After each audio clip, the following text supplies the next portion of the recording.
You're listening to the We Are Libertarians Network. Learn more at wearelibertarians.com. The Boss Hog of Liberty podcast is the latest hit on the We Are Libertarians Network. Each week, Jeremiah Morrill and Dakota Davis explore life in Henry County, Indiana. It's a show about our circle of friends, public officials, and our experiences. 80% observation, life, humor, and 20% politics. Boss Hog of Liberty is the day-to-day happenings of Henry County, Indiana, which is just like your community. Add us on iTunes and sample us today. Dear Leader would want you to. The Johnny Rocket Launchpad is Liberty. Each week we strive to bring you the best guests in talk radio.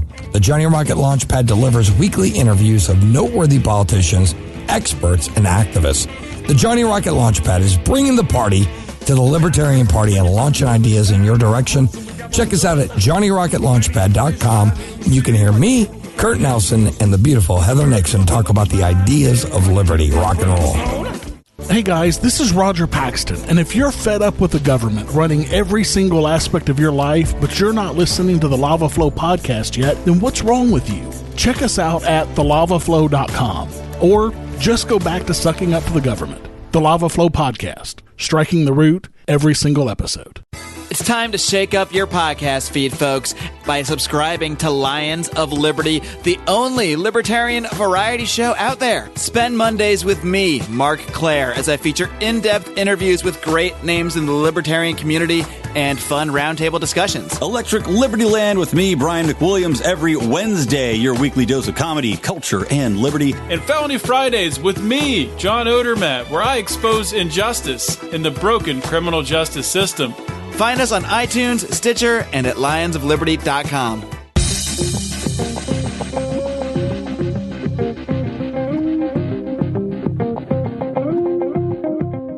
Welcome to We Are Libertarians. I am your host, Chris Spangle. We bring you all of the irreverence modern politics deserves while putting people before political parties. We examine current events from a libertarian perspective with the goal of leaving you better informed. Please be sure to rate and review us on iTunes, like us on Facebook, subscribe on Patreon at wearelibertarians.com. In exchange, we're going to give you all kinds of cool bonus stuff and extra hours of the program behind a paywall. So if you pay at least $5, you get... What do you get here? You get, like, an hour to 2 hours of extra show a week. Extra show content. Yeah. High quality of the podcast fee. Commercial free. Commercial free. Yep. So, and if $10 a month, you get to watch the show live on video. $25, you get a cool signed poster. $100, you get to eventually come on the show. We've already made plans. Christy Avery's been on the show.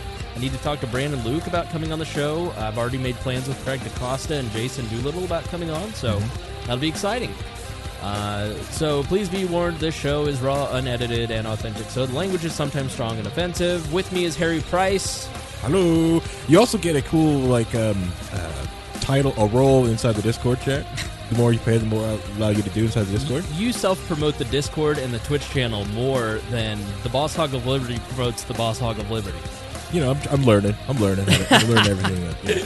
Shameless self-promotion via the Abdul Hakim Shabazz School. Yeah. Just like, because like the $100 a month, I give you a kick and ban ability inside the Discord. Yeah, you get to block people. I wouldn't recommend it.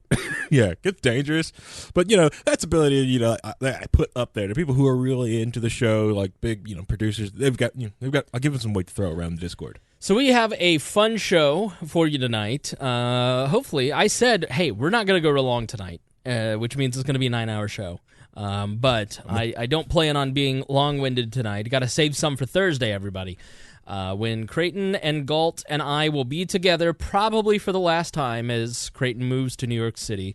But tonight we're going to talk about the Nunes Memo. We're going to talk about Lady Doritos. We're going to talk about gerrymandering in front of the Supreme Court. But first, we need to talk about Liberty Hangout.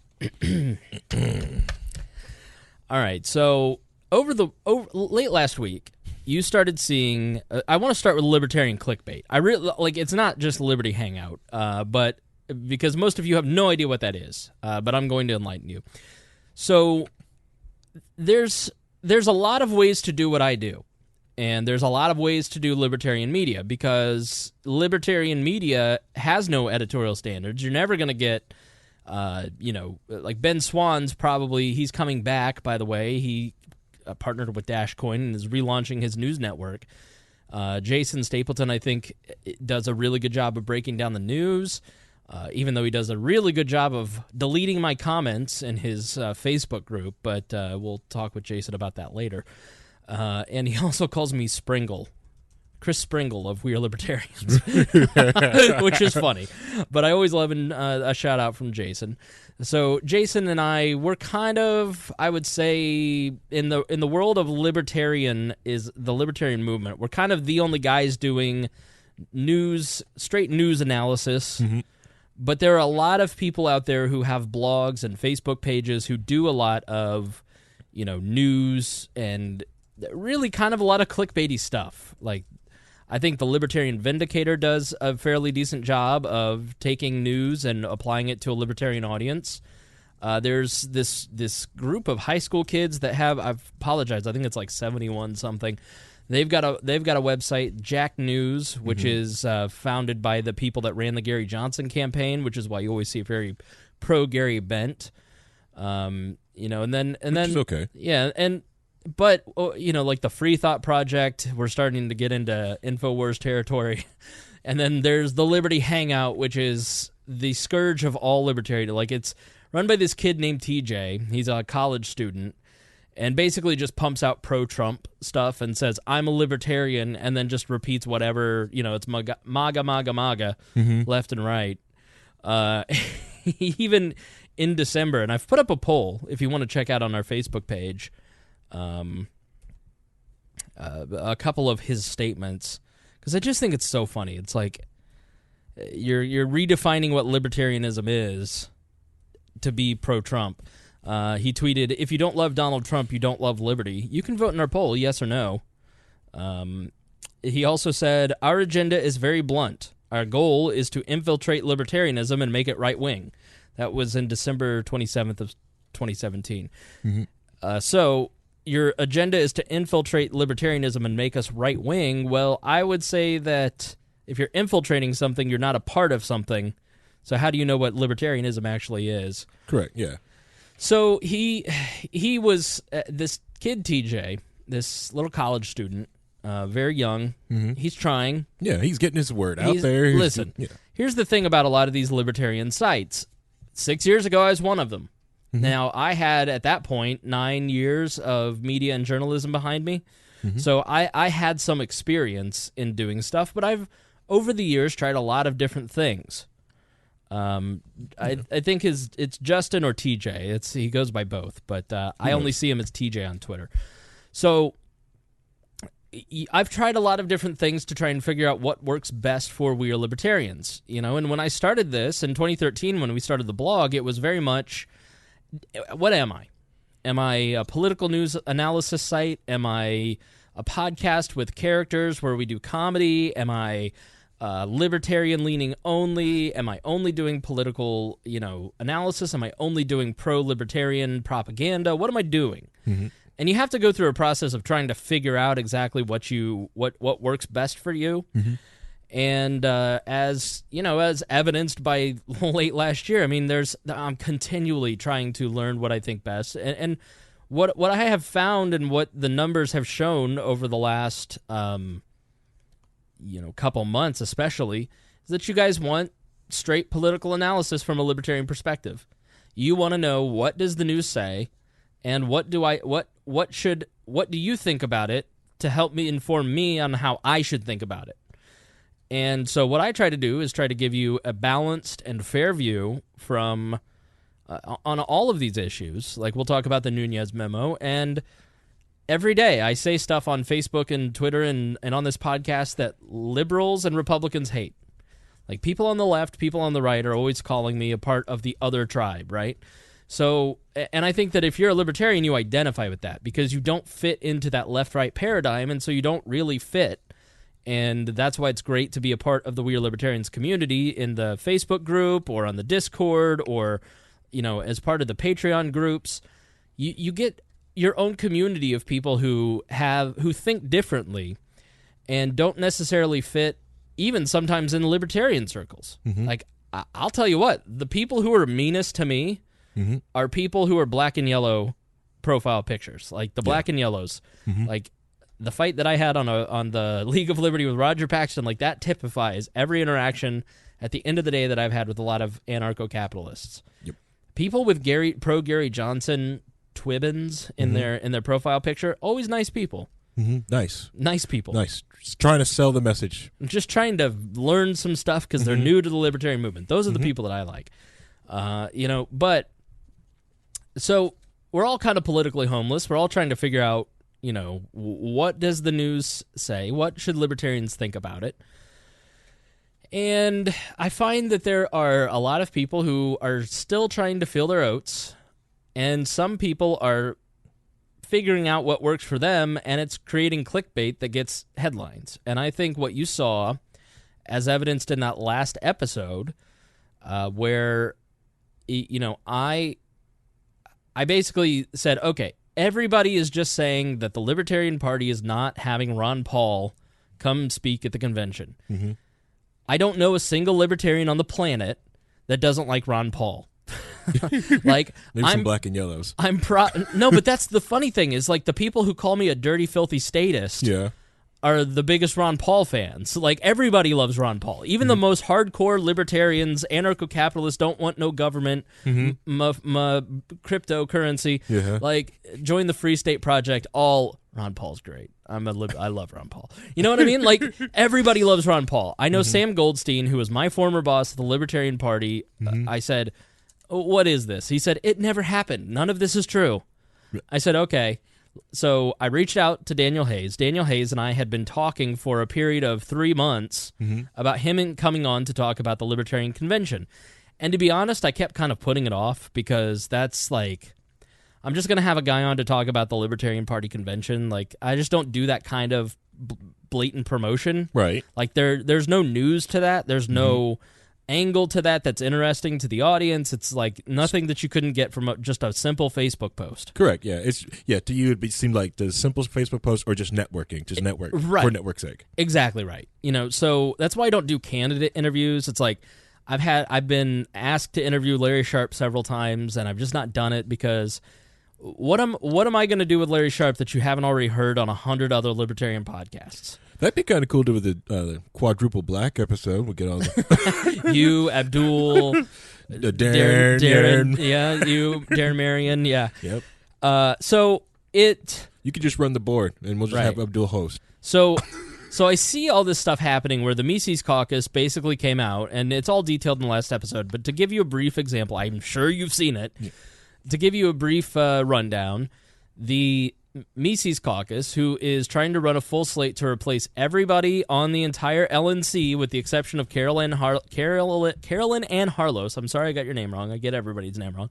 The girl with the pink hair, the lady with the pink hair, who I like fine. I know she and I have a lot of disagreements on a lot of stuff, but I find her to be a very honest broker, and I think she I see people call her a nut job. I'm like, no, she's actually really reasonable. Like, she's, very engaged, and she has a great Facebook page that teaches people how to get involved in the Libertarian Party.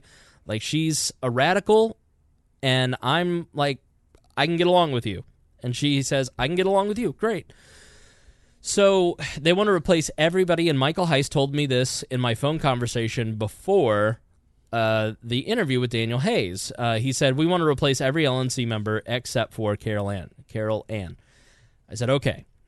So Daniel basically gives him information that he then uses for political opportunity, which good on him because it was a win. Everybody knows who the Mises Caucus is now and who's in charge of it, and they're going to go into the next election, into the next convention with actually a presence.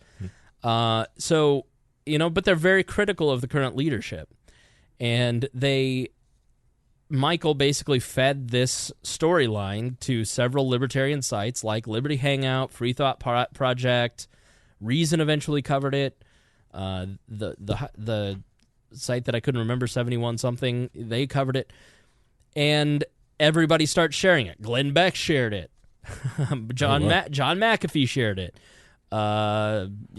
Everybody was sharing this article that Ron Paul was disinvited to the Republican convention because that's juicy. And, like, the narrative is that we're all supposed to hate the Libertarian Party and that it sucks. Well, I'm sorry, that's bullshit. There's a lot of good work that goes on in the Libertarian Party. There's a lot of good candidates in the Libertarian Party. There are a lot of good activists in the Libertarian Party. And Nick Sarwark does a good job as chair in certain aspects. Arvin Vohra has done a great job as vice chair in terms of turning around the social media. His personal social media is the problem. Right. But in terms of building up a Libertarian Party social media presence, he's done a good job at that. So it's not so black and white. And I know that it's easy for everybody just to shit on the Libertarian Party and to shit on Libertarian candidates and to shit on Libertarian activists, and it's bullshit. It's lazy, it's intellectually dishonest, and as I felt Mike Shipley, this guy I follow on I follow like 2,000 Libertarians on Facebook. I'm friends with them. 2,000 to 3,000 Libertarians. So I don't know who anybody is. So Mike Shipley shares, let's be clear, character assassination by twisted half-truths is fraud initiated to achieve a political goal. And he's right. If you are writing a clickbait headline to try and push a false narrative, then you're committing fraud to achieve a political goal, and you're violating the very non-aggression principle, the pledge that we all signed as Libertarian Party members. I agree with that. Yep. Okay? And we're all so quick to dismiss anything the Wall Street Journal, the New York Times, CNN, anything that they publish. Journalistic outposts that have actual editorial standards and are governed by a culture of trying to get it right. We won't share that. We'll sit there and go, oh, that's fake news, along with all of our Republican friends. But when a Libertarian clickbait website shares some bullshit story that tickles our ears, we smash that share button so quick, and we don't give a damn about the consequences. And so what I decided to do was to interview Daniel Hayes, the guy who was at the center of the actual controversy. Because I'm watching going, nobody's talking to this guy. Literally every single one of these outlets that has this salacious story, none of them have a quote from Nick Sarwark. None of them have a quote from Daniel Hayes. None of them apparently contacted Wes Benedict at the national office. Like, that to me says you're not a journalist. If you're not going and trying to at least find out what the other side says, you just have an agenda to push, right? Which is bad journalism. And some of you I'm going to give a pass because you're high schoolers. You know what I mean? Like, you're in the same place. I'm not unempathetic because I've been in that same place where you're like, I don't know how to do this. And I have the time. Right. I'm sitting here 15 years down the line going, okay, here's what I ought to do according to these standards that I have for myself, standards that the audience that I have cultivated expects from me, and standards that I have learned from fellow journalists and media friends. So I don't expect everybody to have that kind of stuff. But then there's the Liberty Hangout TJs of the world who have an actual agenda. Yep. Those are the people I have no respect for. So if you see a Liberty Hangout article, just expect that it's going to be complete garbage, and I'll explain why here in a moment. But if you listen to the actual interview with the guy, it's not as simple as what everybody made it out to be. He said, I have no problem with Ron Paul coming to speak. I'm a libertarian because of Ron Paul. I do think that if the choice in speaking slots is between Ron Paul and Judge Napolitano, I'd rather have the judge because A, I think he's going to be a bigger draw, and B, he hasn't been writing articles shitting on the Libertarian Party for the last 5 years, which I can completely respect and understand. You know, he has a point of view. So, he did in the interview at one point say, yeah, I decided to move on from Ron Paul, and which was his right. But there wasn't ever a vote. Somebody said it's spreading that there was a committee vote. There's not even a vote on the committee. And if you listen to the interview, it's just like I see every libertarian that I know on Facebook start sharing this story, and I just go, are any of you taking 1 second to use your brains? No. Like Daniel Hayes Sam Goldstein is not a Ron Paul fan in terms of, he's a Republican and we've got to put Libertarian candidates first. There's been a very uncomfortable tension between Ron Paul and the Libertarian Party for 10 years because A, Bob Barr is a piece of garbage and screwed Ron Paul over in 2008. And from then on, he just didn't want to support our candidates and actively pushed people away from voting for Gary Johnson. And if you're on the National Libertarian Committee and your job is as an elected representative of that party is to support your party's nominee, and somebody who should be promoting a like-minded individual goes, you shouldn't vote for them because I have a personal issue with that particular party. It's not the LNC member that has the issue. It's Ron Paul that has the issue. Right. And, we've taken the worship of Ron Paul to ridiculous levels in the libertarian movement. I like Ron Paul. My politics are identical to Rand Paul. I'm a libertarian because of Ron Paul. But at the same time, the man is not a deity. There are good things. Many, 98% of the things about Ron Paul are good, and there are 2% that are not good, and we should be free to say, I disagree with him on this, without somebody going, you're not a libertarian. Go fuck yourself. Because you shouldn't agree with somebody 100%. Ever. Yeah. I don't agree with me half. I disagree with, listen to this show. I disagree with myself half the time. So, I wake up this morning to a tweet from Liberty Hangout. And the page, We Are Libertarians, they write, which shilled for the LP when they banned Ron Paul from speaking, is now sharing content from socialists.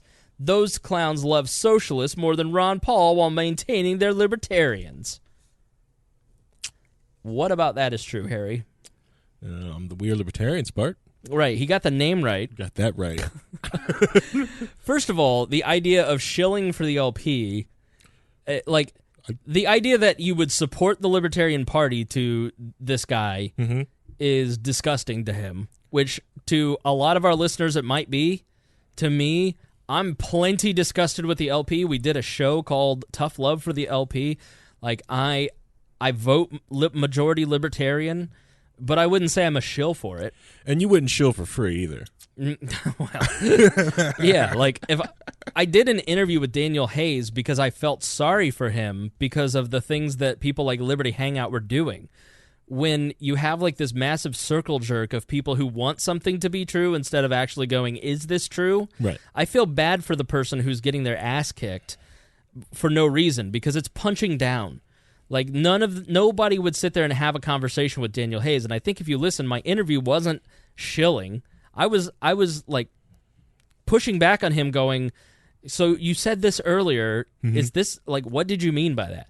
Did you go into the relationship with Michael Hayes with a chip on your shoulder? And I don't think that Daniel Hayes came out of that interview smelling like a rose. No. I think there were parts of that interview where he made himself look bad. Well, if I were a shill, I would have edited that stuff out. I would have done a puff piece. I would have, I wouldn't have started the interview by reading the actual Mises Caucus article with the guy sitting right there listening to me trash him as I read the words of another person. And I just said to him, hey, I'm going to read this article that's very critical of you. I hope you're okay with that. And he said, no, that's fine. I wasn't, if he had said, no, I wouldn't want to do that, I would have done it anyways. You know what I mean? Cool, you can be on mute. Right. Then no, you don't get a chance to speak for yourself. You know what I mean? So, Ron Paul was never banned from speaking, so you're continuing to lie. And we're sharing content from socialists. That was true. I had no idea that Mike Shipley, he's on this is Lpedia, it looks like. Mike Shipley is a longtime libertarian activist and current secretary of the Arizona LP.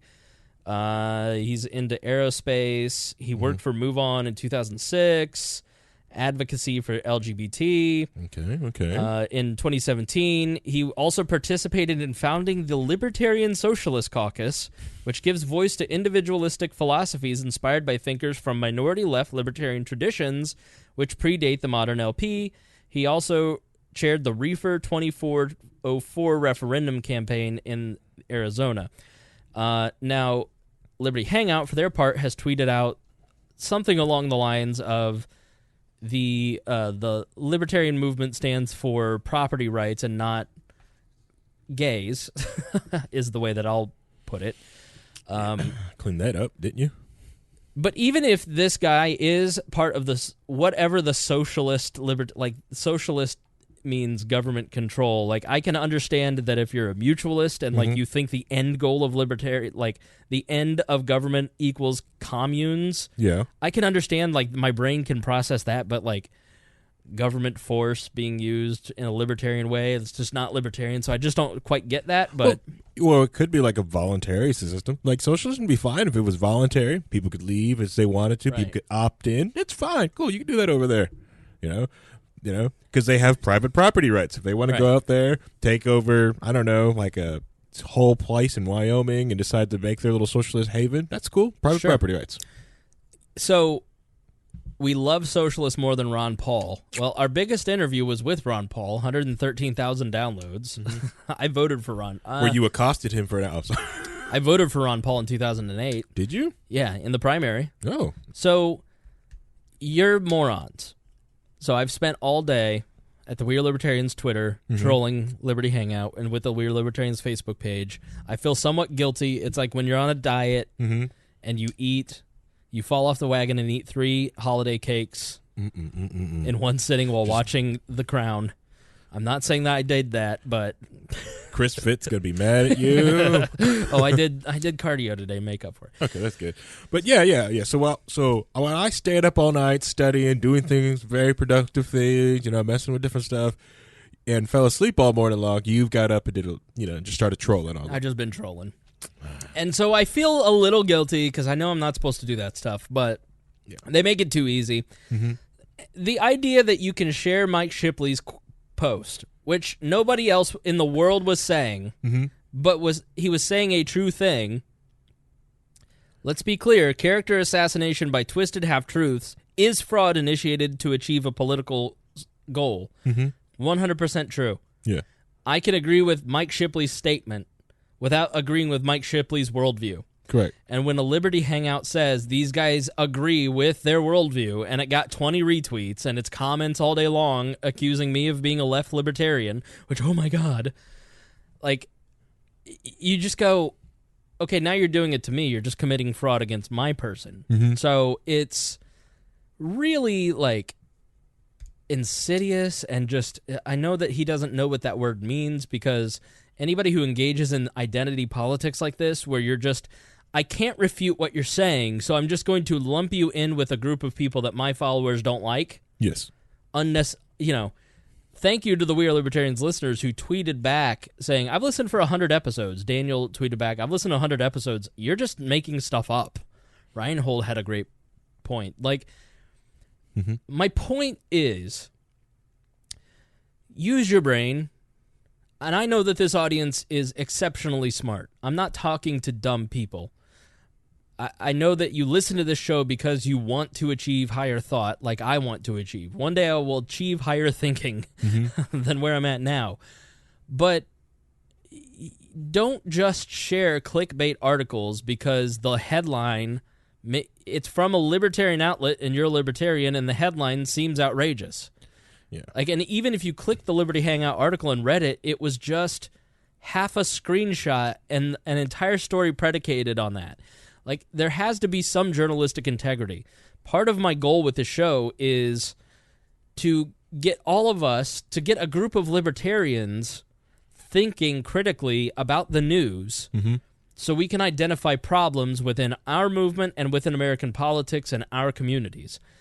And this is a huge problem. When I see a massive amount of libertarians sharing a clickbait article because, it's from a libertarian-leaning outlet, it must be true because they're on my team, that's identity politics. That is the worst of what we see in other parties. And we have to be better than that.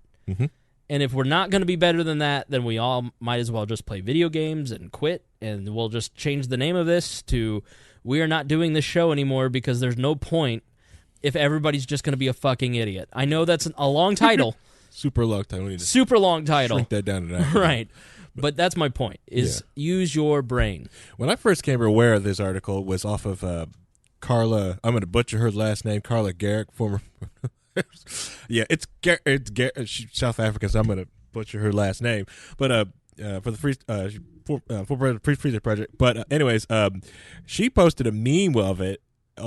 Because I think she read it, talked to some more people on it, but she was morally talking about, hey, if Ron Paul wants to go to a Libertarian convention, he needs to sign up and be a part of the member of the Libertarian Party. Either you can join the team and you can speak, or you can not join the team and not speak. It's that's the way she saw it. It was very simple as that.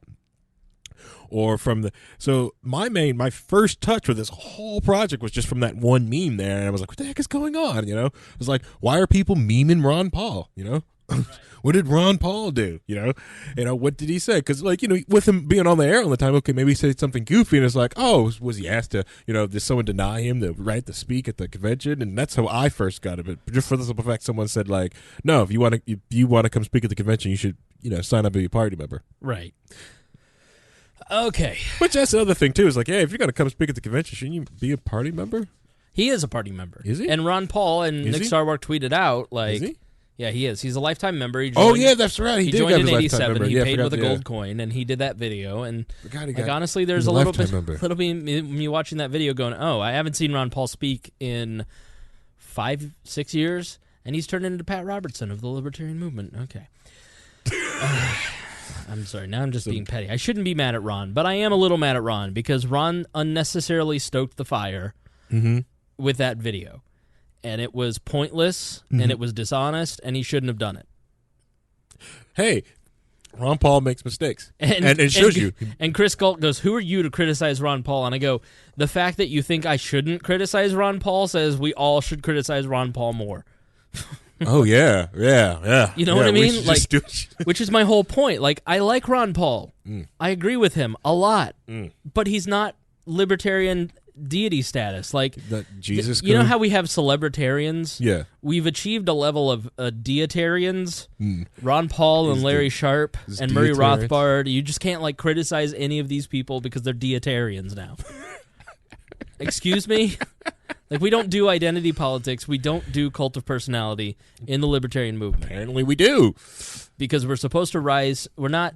Anyways. Personally, I remember I was listening to another podcast on the LRFM network. I can't remember the name of it. It happens after 10 o'clock. Sorry, I can't remember the name of your podcast. I'm sorry, dude. But and I commented in his chat room going hey, I just want Ron Paul just to retire from everything, move into Keene next door to Ian. I think those two sitting on a porch talking, that'd be the best show ever. That's all I want. Ron Paul should keep doing his show. He's doing a good job. I just think he should, just retire, get some tea, sit on the porch with Ian, and just talk. All right. He's done. He just needs to stop, retire. He should keep doing his show. And if he doesn't want to, then send us his studio.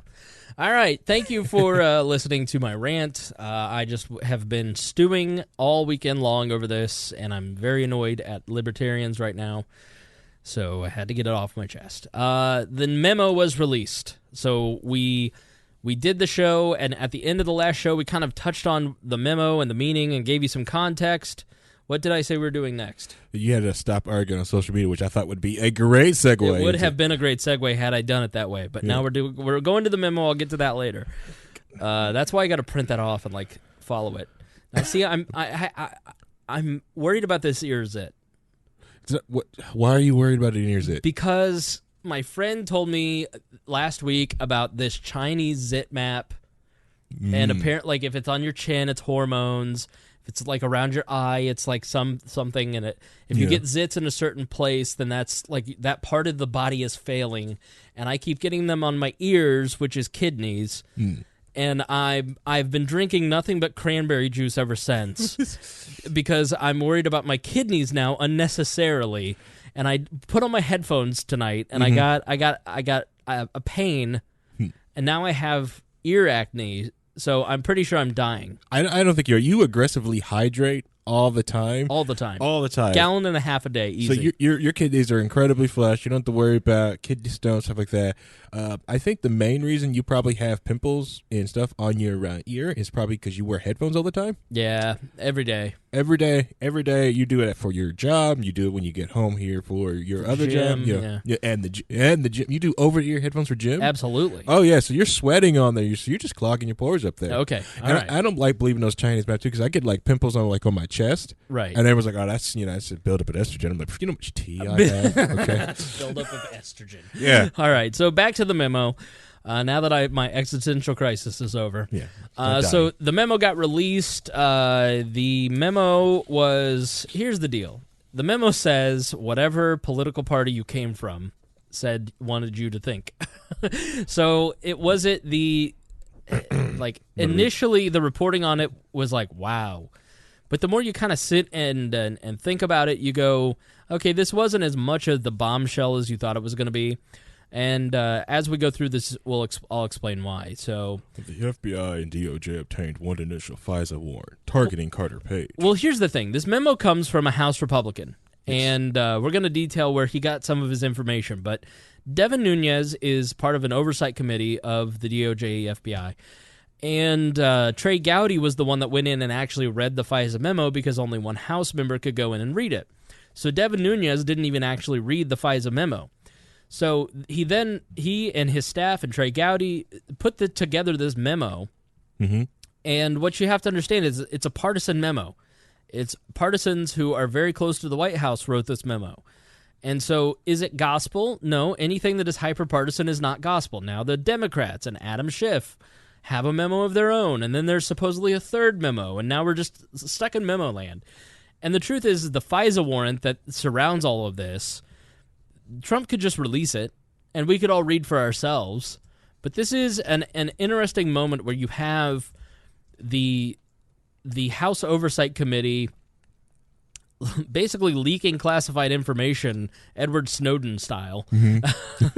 They're getting approval from the president because, remember, when you take the oath of office, you're granted special magical powers that give you the ability to do things that Edward Snowden didn't have the ability to do.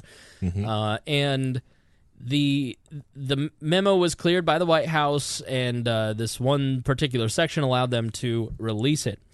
So this is from Byron York in the Washington Examiner. House Intelligence Memo released what it says. He got an advanced copy along with Fox News, but it was the best summation of what was in it.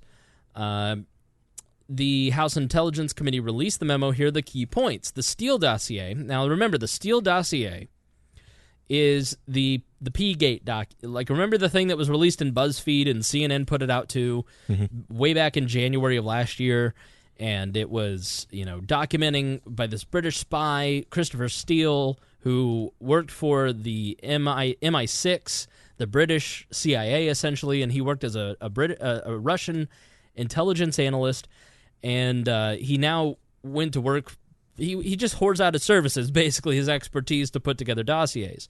So Steele worked with this company called Fusion GPS. Now, Fusion GPS was hired. Fusion GPS is formed by former Wall Street Journal reporters, and they do opposition research. And so you hire this firm, and they go and dig up dirt on you or your opponent.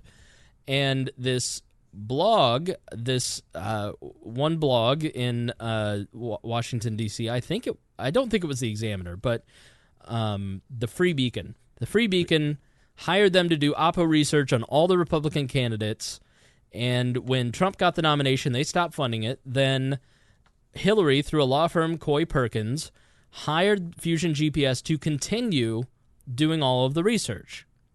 Now,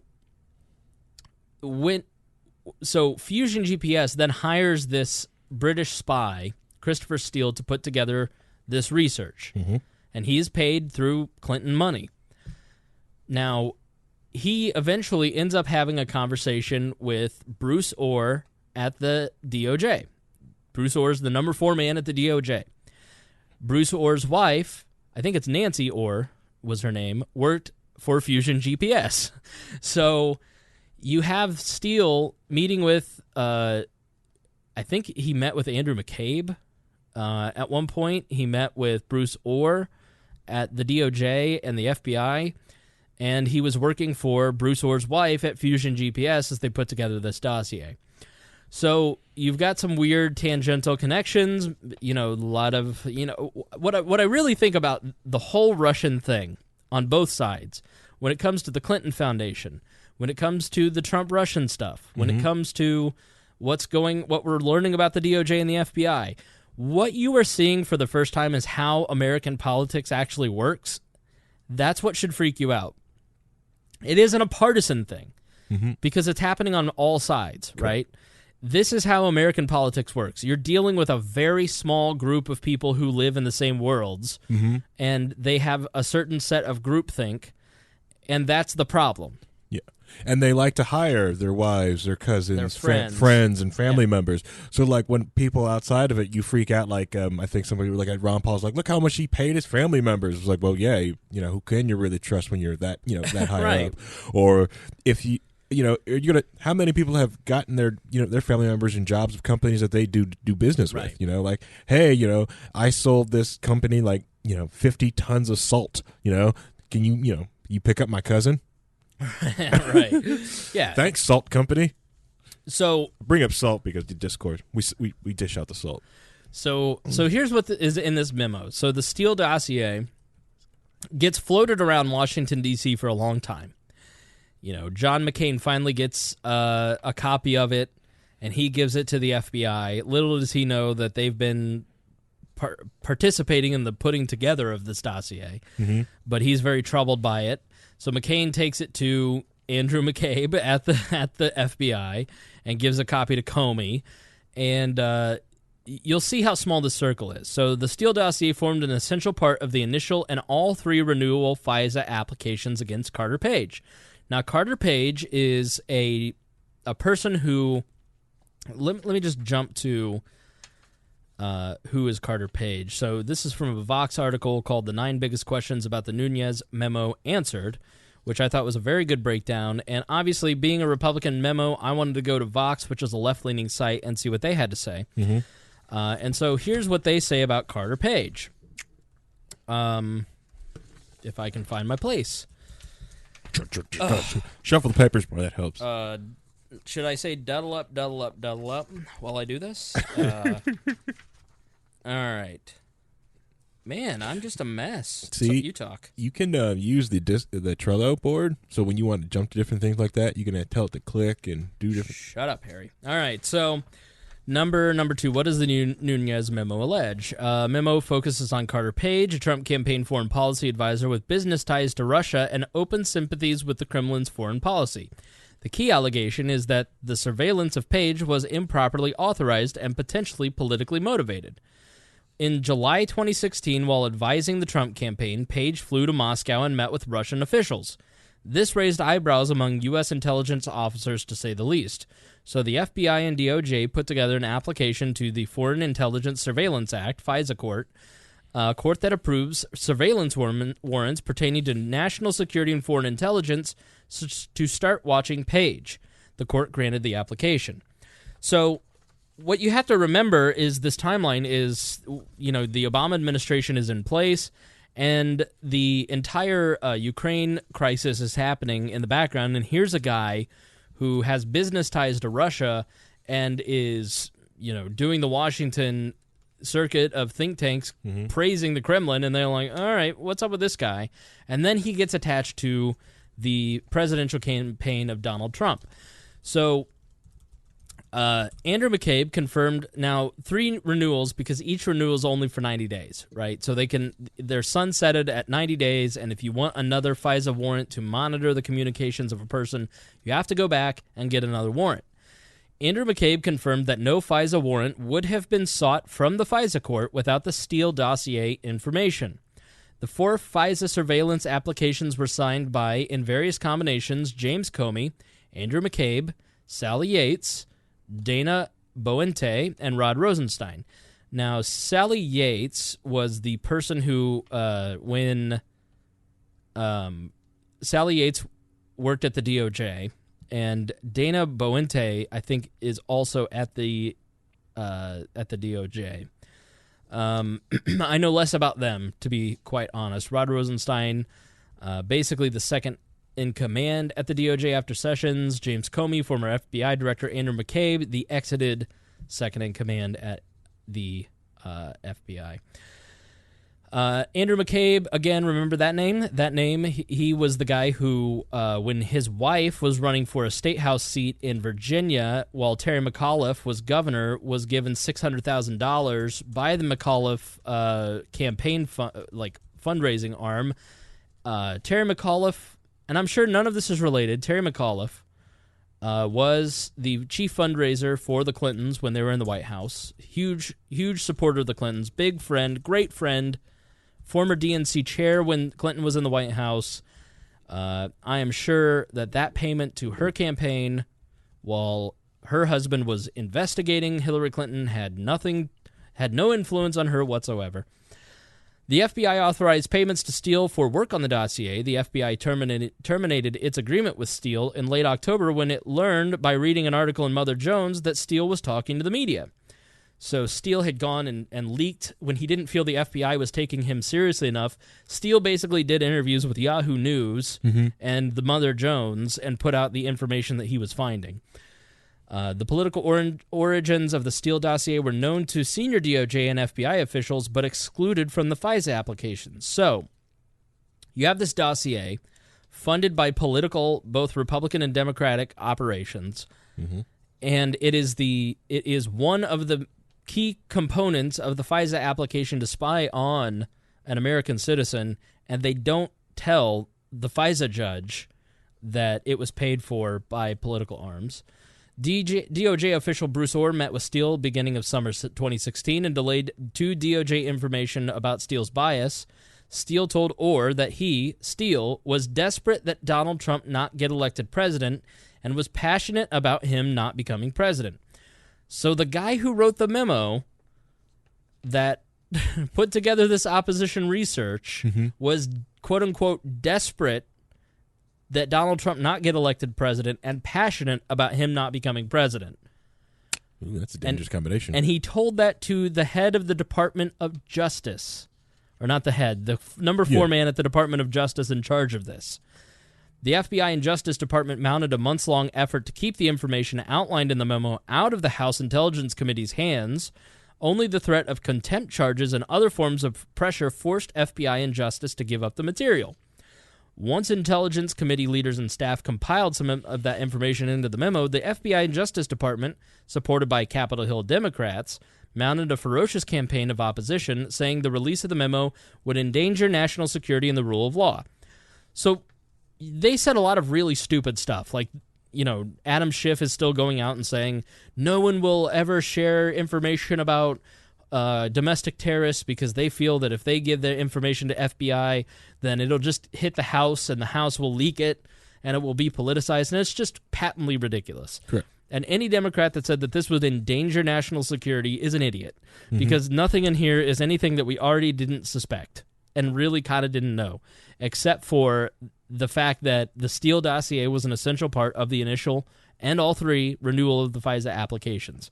Carter Page is the first American that we know of to be targeted by FISA. Secret court. While he's a secret court, while he's probably still being targeted. So right. Now, he doesn't have the right to go to the FISA court and give counterintelligence. That's the part about this that is so egregious. Carter Page is under investigation, and he's not notified that he's under investigation. He has no defense in this court to say none of these allegations are true. This Christopher Steele guy, upon discovery, it would be found out that he told a government official that he was passionate about Donald Trump not being president. There's no defense that Carter Page has to give in the FISA court because he didn't know any of this was happening. Right, yeah. And it goes for 90 days, and then they can renew it. But, of course, in that 90 days' time, they have to find something else new. But with that type of warrant, wiretapping, everything, they're going to find something to keep it going. So that's what we're looking at. It's not the sum total. Yeah, and using a spy apparatus, which which everyone has always feared, being targeted and sent to U.S. citizens for the small, crappy offenses, is being shown like, hey, it probably is happening more than we like to admit. So that's the gist. All right, so let's dive a little deeper in with this Vox article. Because, like, especially how weak sauce it was to have it to go after him. Right. It's kind of weak. So who is Devin Nunes? Devin Nunes is the chair of the House Intelligence Committee and a longtime Trump ally. He served on the transition team after the election and defended Michael Flynn. Let's see. Aaron Blake, The Washington Post, wrote, Nunes seems to go out of its way to defend Trump in a way few others did. Let's see. Basically, when Trump said that Trump Tower was... Here's the hilarity of Vox.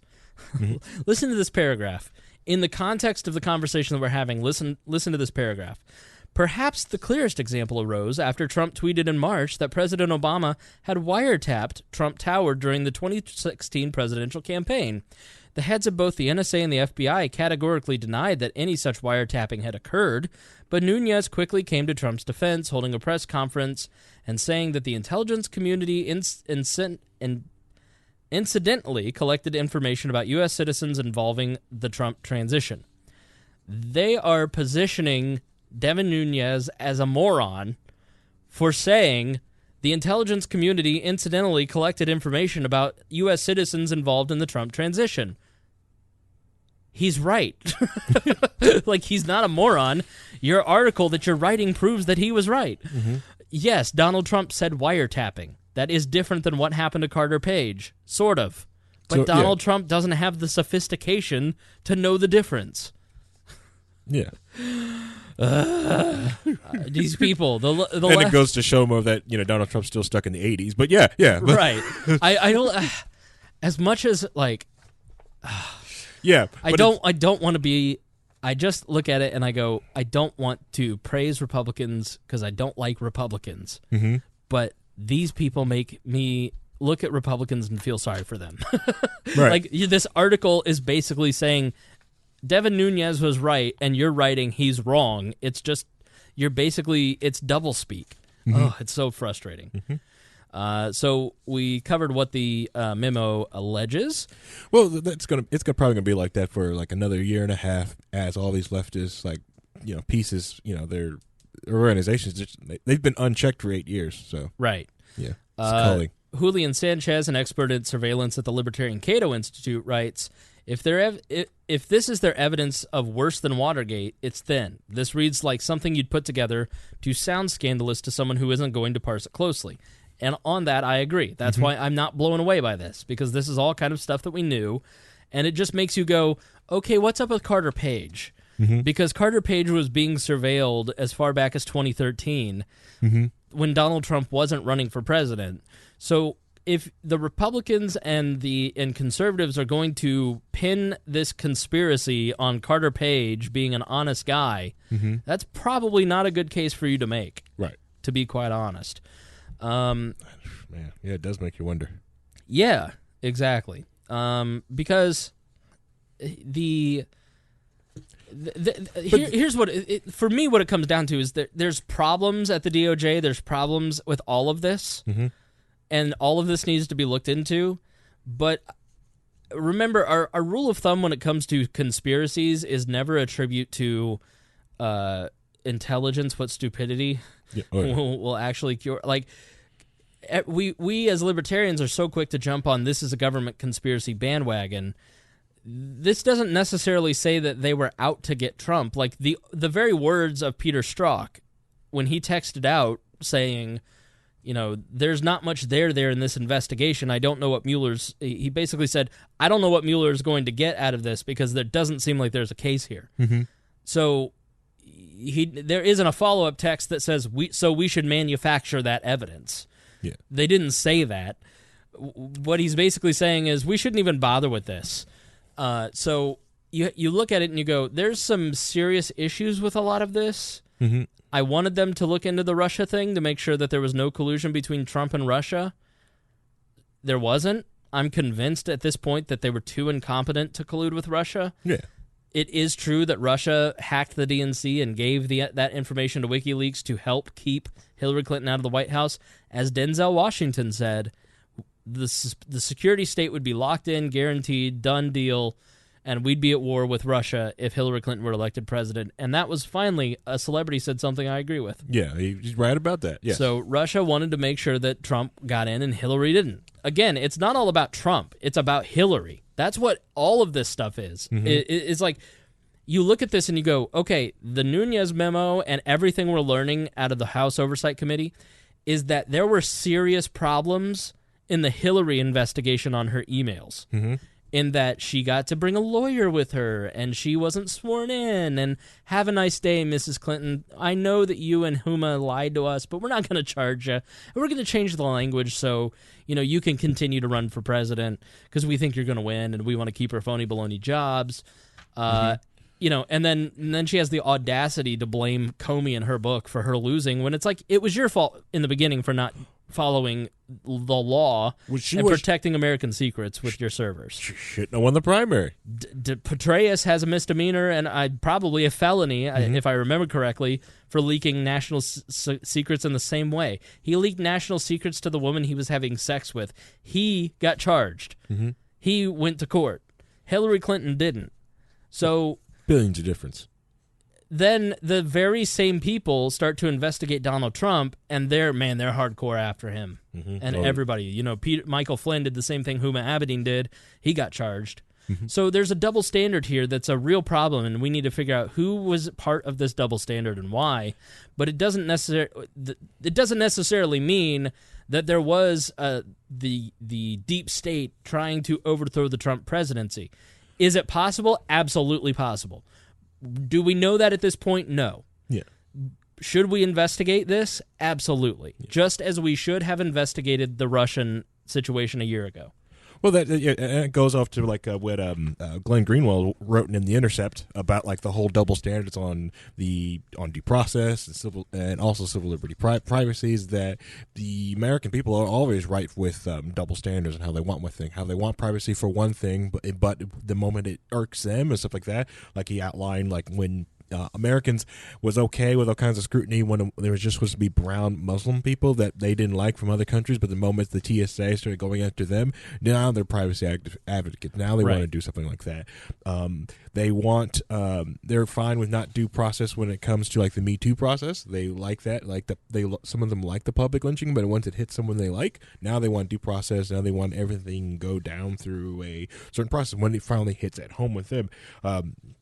Like I said, the Glenn Greenwald wrote an amazing article in Intercept called "The Nunes Memos." Katie Rolfe article shows how concerns for due process and civil liberties are highly selective and self-centered. Yeah. So, and we will put all this in the show notes. So trust me, the show notes, the show links.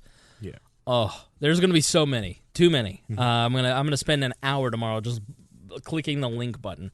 Okay. So yeah. Why did House Republicans want to release this memo? Republicans said it's because it outlines surveillance abuses the American people needed to know about.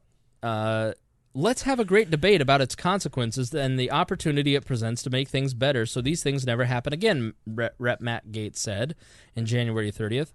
But experts on the FISA system, even civil libertarians critical of the way law enforcement uses it, notes that these Republicans aren't promising any changes to how FISA works or even suggesting that the system in general needs to reform to stop any future abuses. There's a conspicuous lack of interest in drawing any policy conclusions from what they purportedly consider a major institutional scandal.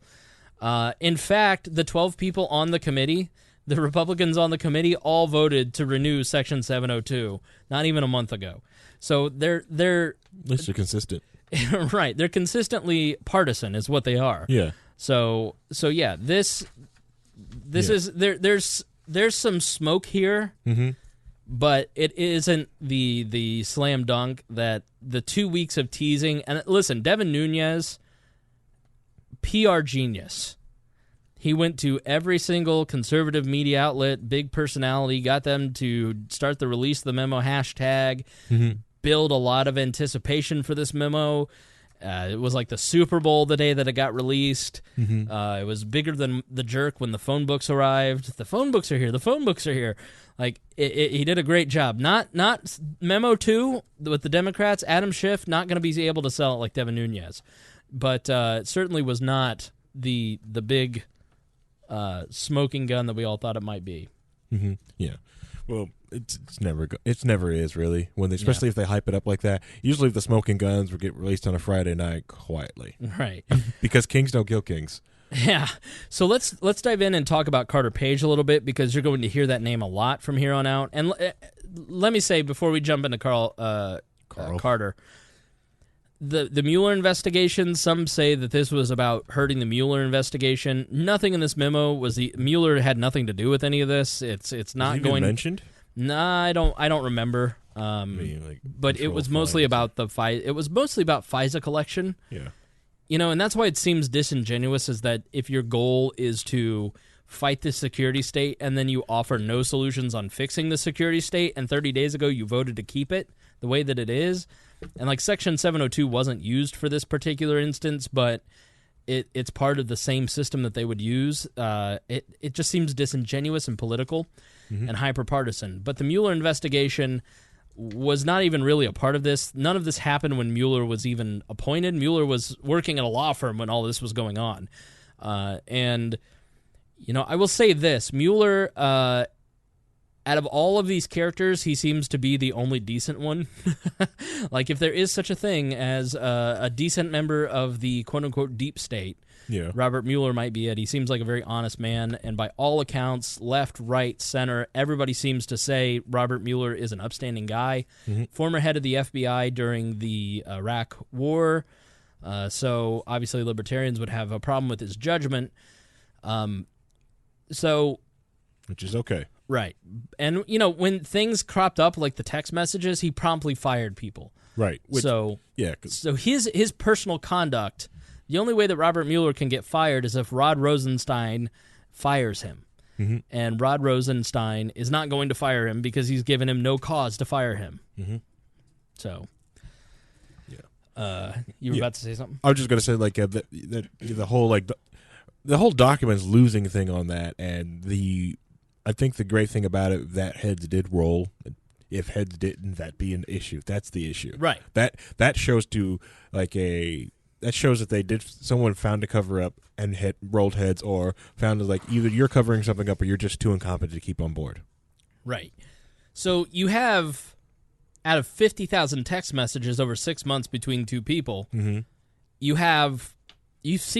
presented the smoking gun evidence to you where, we need to do something, the secret society joke. Like, you think there'd be more planning, but if there, certainly is a lot of, probably hentai being passed around between the two of these. Correct, yes, because they had an affair, so there's probably a lot of nudie pics. Absolutely. It's probably a sexting weekend, because I can shoot out like 10,000 sexting photos quickly. So, but I think, in my mind, you look at it and you go, okay, did this small group of people within the DOJ with a lot of power, did they try to overthrow the Trump election?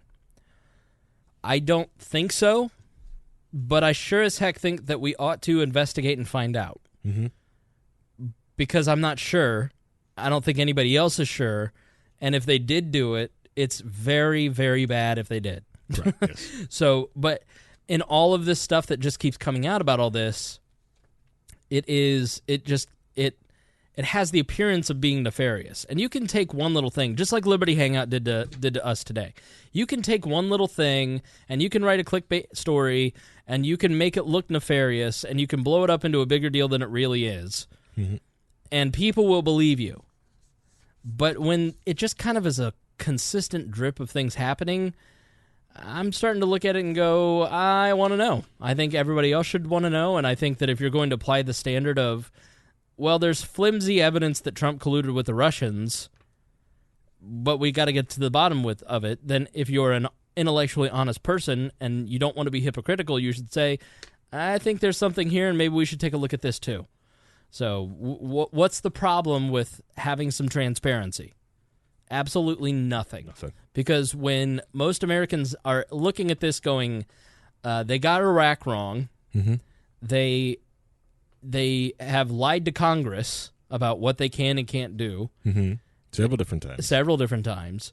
And now this is all going on. I don't necessarily trust the Bureau. I don't trust the CIA. I don't trust the NSA. I think that it's important for our republic, for our democracy, for us to take a look at this and see what's going on, root out bad actors if there are some. Mm-hmm. It seems perfectly reasonable to me. Oh, yeah. Root out the bad actors, and there's also a good way to segue to get people into, like, even thinking about different things about liberty. That person that just has probably never ever thought about that's been hardcore Dem or hardcore Republican, this is the good way to show them, like, hey, maybe the state has too much power in this aspect. Yep. And I think that's an investigation would be a great way to start that conversation. Mm-hmm. So Carter Page was the first name when on March 21st, 2016. You remember when we talked about this, I even remember, when I was really just flailing against Trump in March, April of 2016. I was like, I just don't think this guy, he basically turned out to be, I was right. And I just remember like this story popping up, like everybody collectively went, who's advising this guy on foreign policy? Because we know he knows nothing. And that story started to build, and he listed off a few names, and the first name that he listed off on March 21st was Carter Page. He listed George Papadopoulos. I remember Greg reading the names and going, yeah, he's got a great team. This Carter Page, like I didn't pull the audio, but I bet if you go back and listen, he mentions it's Carter Page.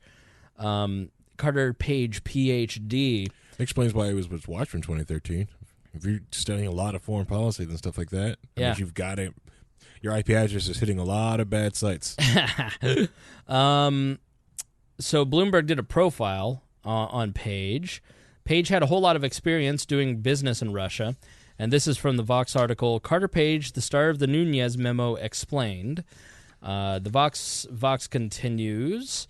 He had far more positive views of Putin's regime than most Americans, and he wasn't a fan of the U.S. sanction on Russia. After growing up in New York and spending a few years in the Navy in the 90s, Page completed a few graduate degrees in international relations and business. Then for most of the 2000s, he worked at the investment banking firm Merrill Lynch, focusing on Russia and Eastern Europe. His work led him to move to Moscow from 2004 to 2007, and it entailed advising Gazprom, the majority Russian state-owned oil firm, on deals. Gee, where have we heard Gazprom? Gazprom. Rosatom. I'm just going to get here on Hillary the Clinton. Hillary Clinton WikiLeaks real quick. I just, no reason. Soon afterward, he moved back to the U.S., left Merrill, and went into business for himself, advising investors on Russia-related projects. Through all this, Page didn't have a particularly high public profile until out of nowhere, Trump dropped his name.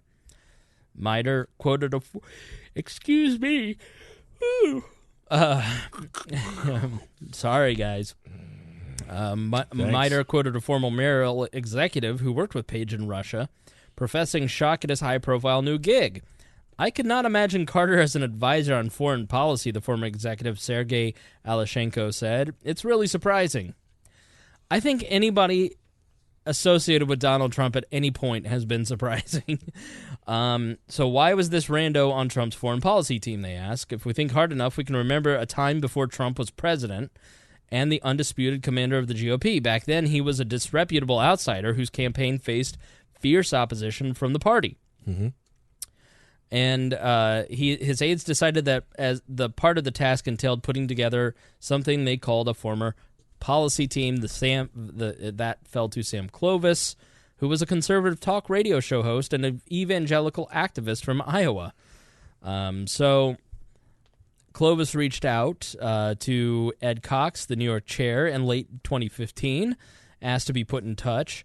And they claim the main reason they took Page was that they were talking to anyone with a pulse, as a campaign official put it in the Washington Post last year. Indeed, his task was surely complicated by the few in respectable GOP foreign policy circles were willing to talk to Trump at that point. And it's true. Remember back in early 2016, he didn't have the nomination. Everybody was hoping he wouldn't get the nomination. He was even more hated than he is now. Now Republicans are going, he's not so bad. That tax cut, I got an extra $60 in my paycheck, so I like it. So what did he actually do? To hear some in Trump's orbit say, nothing. So Mr. Page is not an advisor and has made no contribution to the campaign, Jason Miller said in 2016. He's never been part of the campaign, period. Alrighty. However, emails and documents made public in connection with his testimony say he was in regular contact with several campaign foreign policy advisors in the summer of 2016. J.D. Gordon and Waleed Faries. Waleed Faries is probably a name you've heard. He's constantly on conservative talk show host, radio show host programs talking about Islam and Israel and Russia and Syria. So it's kind of like the Papadopoulos thing. Like he basically, they found somebody who had a PhD next to his name and had some credentials. They put him on the team. They had some cursory conversations with him, but they were so disorganized that he had no significant contribution. It seems like 4 people at any given time had any contribution to that stupid campaign. I don't know how Donald Trump won. Like the more that you like, he broke every rule on any of this. So I don't know. Well, like because some of the other campaigns, one didn't have the early money because, right. To be honest, like when Bush first got in, Bush sucked up a lot of fundraising cash, and when he dropped out, he took a lot of cash with him. Right. And I'm not going to sit here and rehash that. 2016. So in July 19, 2016, Steele filed a report for what became known as his dossier, and it focused on Carter Page's Russia trip. That Page had met with Igor Sechin, the CEO of Rosensoft, the majority Russian government-owned oil company, and discussed lifting U.S. sanctions. That Page also met with Igor Daikin, Russian intelligence official, and discussed Russian compromat on Clinton and Trump. Steele also said in his dossier that when Page allegedly met with Sechin, the oil executive had offered Page and Trump's associates the brokerage of up to 19% privatized stake in Rosensoft in return for lifting sanctions, and that Page expressed interest and confirmed that Trump would lift sanctions if he won. So nobody has confirmed any of that stuff in the Steele dossier, but that was what was in that 2016 trip to Russia section, and that allegedly is what was put into the FISA memo to get him spied on. We don't know for sure because we don't have the magical powers to read classified information, Harry. No. But sometimes they're sprinkled by the WikiLeaks fairy and then give us things. Yeah. So why did they look into him way back in 2013? The Bureau was looking into a suspected Russian spy ring and learned that one of their suspects, Victor Podonobody, sounds a real name. Podobnyy. So I just said Podonobody. If you're looking for a Russian spy, Victor Podonobody, greatest fake name in all of Russian history, had met with Page in hopes of finding a potential recruit. In fact, Podonobody was caught on wiretap discussing Page. He writes to me in Russian to practice the language. He flies to Moscow more often than I do. He got hooked on Gazprom, thinking that if they have a project, he could rise up. Maybe he can, I don't know, but it's obvious that he wants to learn. He wants to earn lots of money. I will feed him empty promises. You will promise a favor for favor. You get the documents from him and will tell him to go fuck himself. Nobody said one more thing about Page. I think he is an idiot. So that is why they started spying on Carter Page. So there was another thing that Christopher Steele basically wrote that he basically hates Donald Trump. So enough of this. Had enough of that. You know what? I'm gonna. We're getting close on time. I don't want to do another 5-hour episode, and I want to give gerrymandering and the Supreme Court case its due, so we'll probably do that Thursday. The court case that is before the Supreme Court is really interesting and really could have a great benefit to American politics. So I think I'm just going to keep that for Thursday. So okay. I know that I promised that in the beginning of the show, but you will get it. It will just be on Thursday or Friday, whichever you get.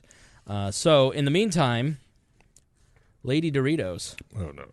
Do you want to do Lady Doritos or do you want to do Facebook arguments? Let's do Lady Doritos because Facebook arguments seem more of a low-key wall thing. Lady Doritos is too lowbrow now for the Facebook. for your little show. All right, so Facebook arguments it is. So I saw this article on Inc.com, and it's you should never ever argue with anyone on Facebook according to science. So now, you will now see why this would have been the best second story of the night, but I did not do that.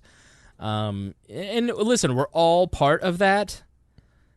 We just we love it. We love arguing politics with people. It's in our DNA as libertarians. Oh yeah, it's what we like doing. Right. So especially with other libertarians. They write, there's a simple reason this happens. It turns out we respond very differently to what people write than to what they say, even if those things are exactly the same. That's the result of a fascinating new experiment by UC Berkeley and University of Chicago researchers. In the study, 300 subjects read, watched video of, or listened to arguments about such hot-button topics as war, abortion, and country or rap music. Afterwards, they were interviewed about their reactions to the opinions. The general response was probably very familiar to anyone who's ever discussed politics, a broad belief that people who don't agree with you are either too stupid or uncaring to know better. But there was a distinct difference between those who had watched or listened to someone speak the words out loud and those who had read the identical words as text. Those who had listened or watched someone say the words were less likely to dismiss the speaker as uninformed or heartless than they were just reading the commenter's words. So I think that's really fascinating. So the research suggests the best way for people to disagree with one another or to work out their differences and arrive at a better understanding or compromise is by talking to one another, as people used to do at town hall meetings or over the dinner table. But now we've taken all this stuff to social media, text messages, and spoken word is increasingly uncommon. Then they talk about the Russians. Give me a fucking break. So, to begin with, you should make a persuasive case for your political opinion or proposed actions. You're better off by doing a short video. So, I think that's a really interesting idea. So, if you are trying to make a political point, don't do it in written word because people can assign their own cadences and biases to the way that it would sound in their head. But if you make a video, let's say you want to do a Facebook status. Yeah. Turn your phone on, turn on the video camera, turn it around, do a quick selfie video, and do it that way instead of writing it out. Maybe that's why Snapchat is where most people like to communicate on. I don't know. I don't do any politics on Snapchat.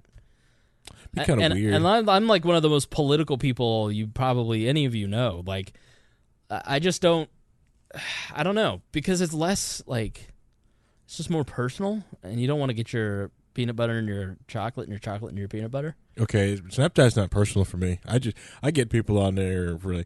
I feel like leaving the wall group because you guys take up a lot of time on my Snapchat. It teats up, but I usually get people. I don't get arguments about politics. I'm sorry we annoyed you with our friendship. I know. I usually get arguments with people about rotary engines, car. Yeah, usually car guys. We usually just argue back and forth about stupid car things. Like, dang this car. Like, I was complaining about my Subaru the other day, and all the Subaru people in the group just started you're an idiot. So, screw you guys. I was very worried about my bun. That's my Subaru's got. Are you speaking English? My Subaru's got a bun sticker on the front of it, like a bun coffee maker sticker on it. So I call it Bun. It's a big rabbit. As Stone says, another thing is wasting time arguing with a loser on Facebook. You lose self-esteem. Yeah. He's right. Yeah. Because when someone can post a Facebook status, they can mean no harm by it, but you can sit there and go screw this jerk. He's talking about me. Yeah. He was not even talking about you. You're not in the same, this but you took it. You saw those boots; they the same size, fit your mindset at that time. You took them and marched right in there and started arguing. And it's a weird thing, and I'm just thinking about this. Key Pill did a whole skit about that too. When I think about it, people are so nice.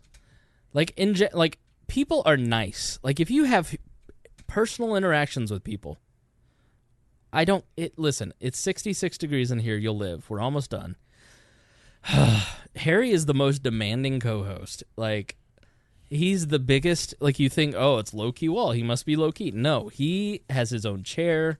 He complains about the heat every week. There's another suggestion. You should do this. You should do this. No, Harry, this is perfection. We've got perfection going on in the studio right now. Perfect temperature, perfect cats, perfect co-hosts. Just live with it, buddy. So people, like, you go out in the world and you interact with people, and they're like, hey, what's up? How are you? Nice to see you, man. Mm-hmm. Good. You go in. Thanks. I want to buy a Butterfinger. All right. How are you? You go to a store. Can I help you with anything? No. How are you today? I'm great. How are you? Like, that seems to be I'm in the Midwest. I'm in Indianapolis, so, like, everybody here's really nice. Mm-hmm. But when I read stuff online, I read it defensively. Like, I read it like, oh, how am I today? How am I today? Like, and I know that's part of my personality, but maybe it's not just me. Like, I'm the least defensive person when I'm in a group of people. Like, we're just joking and getting along and everything's chill. Mm-hmm. Like, I'm never on the defensive at work. I'm never on the defensive when I'm with my friends, but we get online. It's like, oh, that's what you think? Like, I turn into, like, a jealous girlfriend. Yep. I'm sitting there reading Boss Hugs, Facebook statics. Talking about Belichick, not Liberty. Right. Sports? How dare you? Yeah, there's just something about it where you just read everything defensively. And, like, if you make a status and then people start talking on that status, you're like, oh, really? And they're like, dude, chill out. Mm-hmm. It was a joke. Yeah. Yeah. So everybody's sarcastic online. Yeah, and that's why the one cool thing about the Walt chat group is that it's like, even if you try to read that something, you're like, hey man, I'm sorry. They're like, whoa, I know you kind of meant this way. It's kind of nice. Yeah. But like, yeah, that weird thing about Indiana, like some people joke about Indiana not being like that defensive on the phone, or like I've had a 30-minute conversation with the wrong phone number before. Right.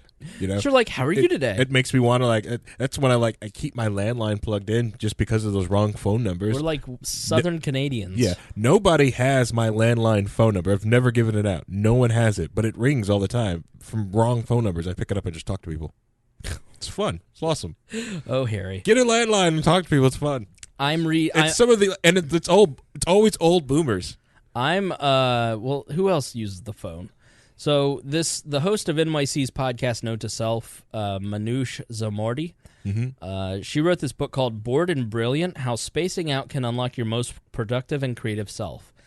And I'm about a quarter of the way through this. I'm really enjoying it and really inspired to get off my phone and less screen time. And so if you're looking for a book that you want to kind of learn about how the phone changes your brain and how you interact with the world, Bored and Brilliant. Really good book so far. Yeah. And I remember seeing your poll about that, and I said, yes, it does affect you. Not only the smartphone, but just saying electronics. Like, I love taking electronic-free sabbaticals, doing something analog. Yeah. The podcast tech thing talks about do something analog once in a while. Mm-hmm. Sovereign Techie, we talked about do an analog vacation. I love doing that. I don't do that much in the wintertime because it's cold. It's hard to go outside. But during the summertime, I'll spend hours of half my Sunday out at Fort Bend and just walk around the trails and just do nothing but just stay away off. I don't have off my phone.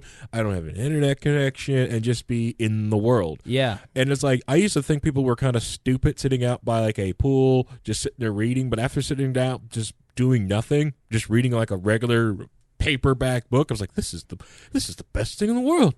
Yeah, so let me pull that poll up. And I do that in the summertime when the pool's open at the apartment complex. I'll go up there and I'll just enjoy reading a book, and I'll leave my phone at home. Maybe I'll take the Kindle, but the Paperwhite is not I don't consider the Kindle Paperwhite a device. But they basically say in this book that yes, that is a device, and that your comprehension on actual paper versus a Kindle Paperwhite is much better on an actual book. Yes. which I was fascinated by. It is. All my computer certification books are actual books. All right, so I got them all digital, but like I've every test I've ever passed, first try, I've gotten a real book in my hand. So 5:30 yesterday, February 5th, I created a poll on the We Are Libertarians Facebook page, 615 votes so far. And I asked, since getting a smartphone, has your ability to read significantly diminished? Please clarify in the comments. Speed, and so what I mean by read, so answer this in your car, and you can go vote in the poll if you want, or comment, but answer this in your car. Since you got a smartphone, has your ability to read changed? And by that I mean the speed with which you read, the comprehension, the volume of things that you read, higher levels of distraction, and is your free time spent reading? Like, I have noticed, and we talked about this a couple years ago on the show for the first time, when I really started to notice, like, I have trouble reading a book now. Like, I was a kid who would read a book a book a day in the summertime sometimes. Mm-hmm.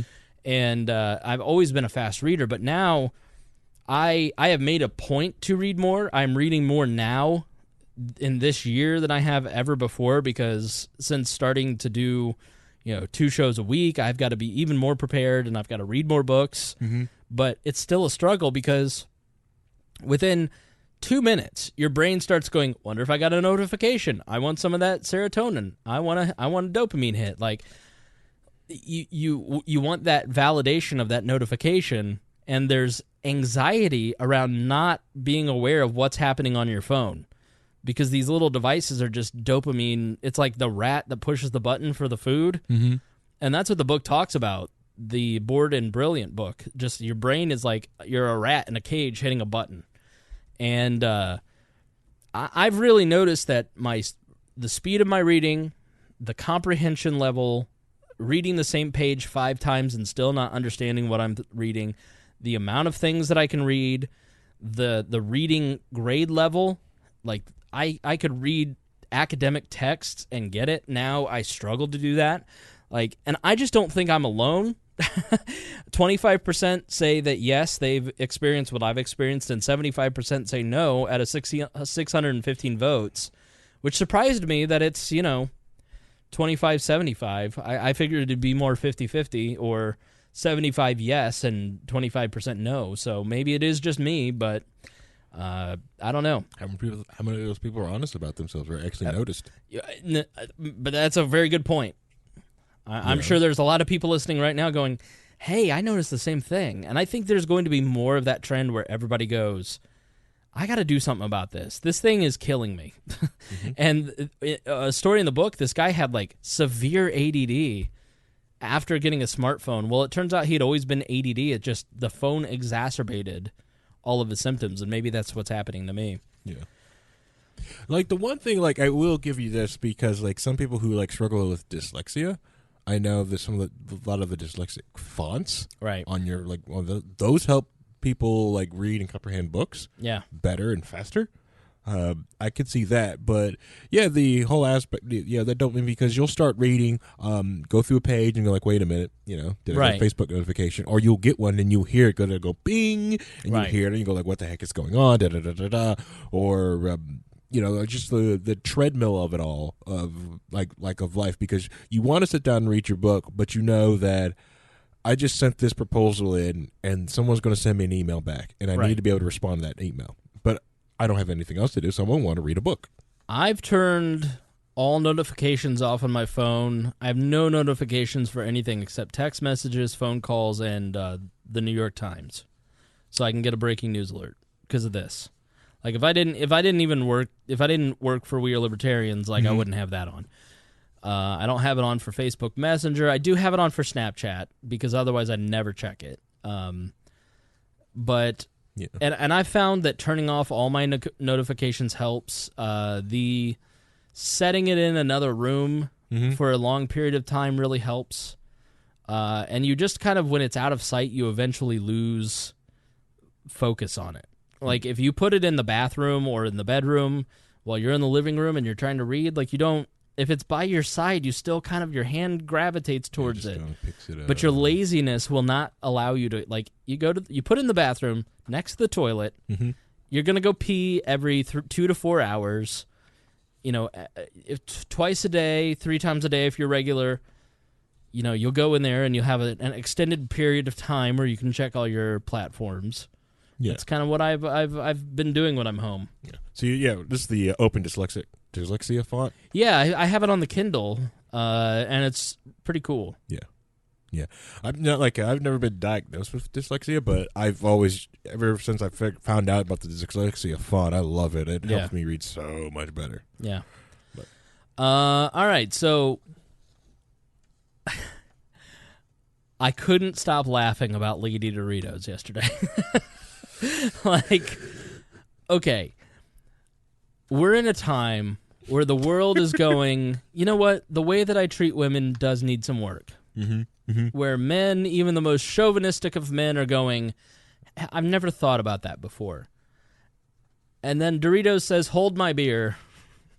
And the chief executive of PepsiCo, Indra Nooyi, told the Freakonomics podcast on January 31st that Doritos, which is owned by PepsiCo, is developing a chip for women. As you watch a lot of the young guys eat the chips, they love their Doritos, and they lick their fingers with great glee. And when they reach the bottom of the bag, they pour out the little broken pieces into their mouth because they don't want to lose the taste of that flavor. Women would love to do the same, but they don't. They don't like to crunch too loudly in public, she said. The company's future chip for women will be low crunch, the full taste profile, but not have so much of the flavor stick on the fingers. And how can you put it in a purse? Because women love to carry a snack in their purse. I don't think I've ever heard anything more tone-deaf than this. She's kind of right. One of the reasons I hate Doritos is that it sticks on your fingers. Not the MSG? Well, that, and it makes me feel like garbage after having the carbs. Like, we did this thing where the Pringles, you basically take all the Pringles flavors. Yeah. And you can make different concoctions based on it. Mm-hmm. I personally like pickle and the chili lime and the honey mustard. And you put 3 of those together and you eat it. It's great. I've been doing that for 2 days. I've had 400 Pringles, and I get sick every time I eat potato chips. That's rookie level stuff. Okay, right. I can see that you don't around people who smoke a lot of weed. What you need to get is some Frito corn chips. I don't. I work at a radio station. I'm around nothing but people who smoke weed. I doubt that. They drug test us to make sure we're positive. Muffins just poked her head right into the video. It looks like Mystery Science Theater 3000. Like, it's just nothing but, if you honestly go to the YouTube video to like an hour 45 and look at the muffins. That's hilarious. She's looking at the, oh god. It's a kaiju attack. No. So funny. I'm not a fan of. I like Doritos, but they make me sick. Yeah, I will eat them. It is a guilty pleasure food. I'm a Cooler Ranch type of guy. I like the Cooler Ranch versus the nacho cheese, but I understand. Like, I love Pringles. I love the crunch. I love the man and the crunch of it. And that's why I get the Cooler Ranch because it's blue. It's for men. Right, and it sticks on your fingers. Yeah, but I prefer. I'm much like the blue over the nacho. Yeah, the nacho. Yeah, the blue manly ones. And but I'm telling you, what you need to do is get some Frito corn chips, right? Mm-hmm. And then you want to get some rainbow sherbet ice cream. Hate Fritos. Oh, get some rainbow sherbet ice cream and dip that, or the chili cheese Fritos, and then put and do a walking taco with it. Nope. Listen, anything corn based in chip form. I don't like corn products. How are you allowed in Indiana? Let me call. Yeah, I've got a corn tortillas are garbage. Let me call Hokum, get you deported. Corn tortillas taste like sawdust held together with taint butter. Okay, yeah, I'll give you that. Flour tortillas all the way. But Fritos are gross. Fritos are not gross. Okay, how are you allowed in Indiana? I don't like soy either. We only have soybeans and corn. Let me say, hey, if you live in Indiana, you need to contact Jean Leising's office. She's the only thing standing between Indiana and industrial hemp. And she needs to hear from you that we want industrialized hemp. We can get 3 cash crops in Indiana and grow something that I'll eat, because maybe I'll start eating hemp instead of corn or soy. He's starting nothing but hemp. Nothing but hemp. I listen. If you listen to the potheads, hemp cures everything. Everything. Like if you have pimple, my pimple will go away if I just take CBD. Magic drug. But yeah, the Lady Doritos thing. So like, but the thing is, like, there's a lot of gendered things that shouldn't be gendered, and there's some things that are just gendered because of the one gender or sex just wants something else with their product. Right. Especially like the whole argument, like, what's the biggest difference between a man's razor and a women's razor? The gigantic, like, lotioning strips on it, and the simple fact that you'd get more beards if men didn't, if razors weren't as cheap, or when it comes down to it, men can shave with a safety razor that's a single blade and get it for 99 cents. Right. There's not many women that's going to sit there and like shave their legs or areas with a safety razor. And and I've been trying to move off using shaving cream and just using oil, but that freaking hurts. Yeah, I haven't shaved. I trim, but I got the beard now. I shaved 2 weeks ago. And honestly, ladies, none of you guys can look, but ladies, go to my Instagram at cspangle, CSPANGLE. You can see me with my new haircut. It is the best haircut I've ever had in my life. I look good. It's photoshopped. It's totally shopped. It's not shopped. So shopped. All right. What in the world? Muffins. See, Muffins is the shy cat, and so when people are here, she hides in the other room. But she's all over the table today. She's in love with Harry. Do you have a jungle fever? I was talking to Harry. Anyways, but yeah, Lady Doritos. All right, so like, yeah, I've seen this everywhere. Back to the important It was things. huge, and it was funny to watch people comment about it, talk about it, how sexist it was, and and then like you could watch some like the commentary people, because some people really wanted to see what they were going to make because this is funny, or wanted to try it anyways. Right. Because usually when the chip company goes out and tries to make a different chip or anything, they can make some, like the Lay's, choose your own flavor, pick your own flavors and stuff like that thing. So people are just wondering what the heck this is going to be, and also like a crunchless chip, this is going to be disgusting, or because that's half the impact. But then there's part of me that was like, hey, could they make a healthy chip? Like this thing's instead of being made of corn, it's going to be out of cauliflower or something. Right. And if they make it something like that can fit a woman's purse, that means it's going to fit in the back of my backpack. Then, and if it doesn't give like the flavor stuff on my keyboard and low crunch, dude, I can play this one game and I get crap all over my keyboard. That's another reason why I use cheap Dell keyboards, because like a keyboard gets disgusting. I like to throw it away. Dell keyboards are the best. Right. You can beat on them and they're super cheap. Yeah. And you can and the Dell monitors, have you ever used it like a Dell? No. The Dell business monitors, you can sit there, they easily got this thing so you can just kick it up so you can go portrait to landscape mode very easily. But so like the idea of a potato chip that's low crunch, so you're not getting crunch on the mic or getting like the floaty crap all over your keyboard and your mouse, this sounded like a good idea, if they would just drop the gendered term on it. So here's what actually they meant. What? That wasn't real? Yeah, like everything else in society, social media ruined the truth. I want my Dundee movie. You can go. I'm sorry. All right. So here's what PepsiCo said today. This is on adage.com. The reporting on the specific Doritos product for female consumers is inaccurate. We already have Doritos for women. They're called Doritos, and they're enjoyed by millions of people every day. At the same time, we know needs and preferences continue to evolve, and we're always looking for new ways to engage and delight our consumers. All right. What's wrong with Lady Doritos? Let me be a male chauvinistic pig here. The misogyny's coming out. No. Distinction is not inequality. And there is a distinct difference between men and women in a lot of ways. Mm-hmm. And if you're talking about consumer behaviors, they're like, if you read Paco, it's called Why We Buy by Paco, you have Paco Eldridge. It's a great book, and this book is just all about the different ways that different people, different cultures, different genders, like how we buy stuff. Mm-hmm. And if a company, a capitalistic company, wants to come out with a product geared towards women or geared toward men, like, what's the problem with that? There are certain, yoga products. Yeah. Yoga products are clearly geared towards a female consumer. Sorry, Harry. I didn't mean to trigger you there. But Stop wearing my yoga pants, when you go buy Gaiam at the Target, it's, floral, it's soft colors, it's not, It's peaceful for yoga. Right. But it's geared towards women. They designed the package specifically for women. Why do we have a problem with that? I don't. They've picked a target market. Yeah.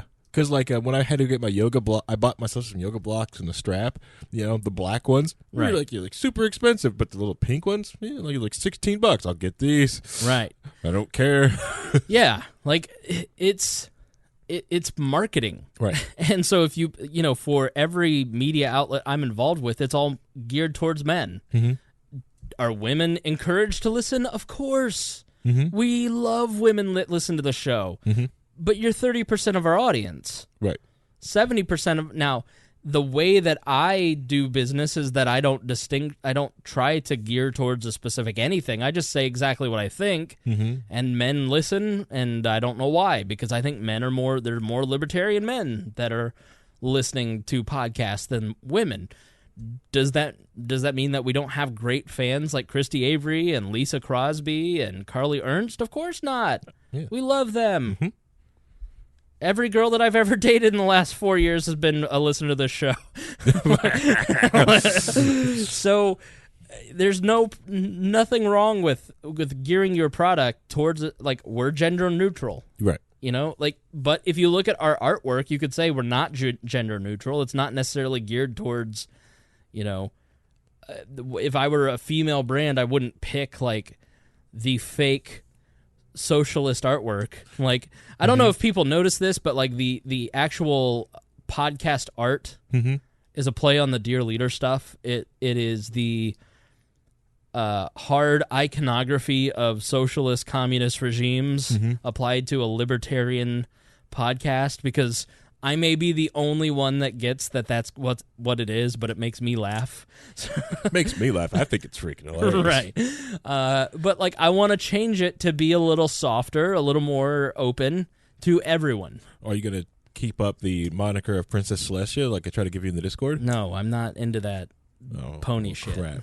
Well, anyway, as we go after the lady listeners more for 2018, the We Are Libertarians Ladies Edition that's going to come out this fall of 2018. Double L. Ladies, I have a beard now. So yes. No, I just, I get, why it's tone deaf. It's stupid. It's but if they've done research and they have tested a lot of female customers, and a lot of female customers say, I like your product, but I would buy more of your product if it weren't as gross on my hands and you didn't look like an animal when you eat it. Because let's face it, those triangles for the Doritos are really big. And if you're when you're trying to stuff them in your mouth and you're trying to open your mouth wide, I look crazy when I eat Doritos. That's nice. I like Doritos because they're triangle shaped and they look like mini rotaries, but guys are more willing to be gross. We're just grosser. And so women, so I look at it and I go, what is really at the end of the day wrong with this? Smaller chips, less crunch, less dust. We sell 10% more Doritos. Great. Yeah.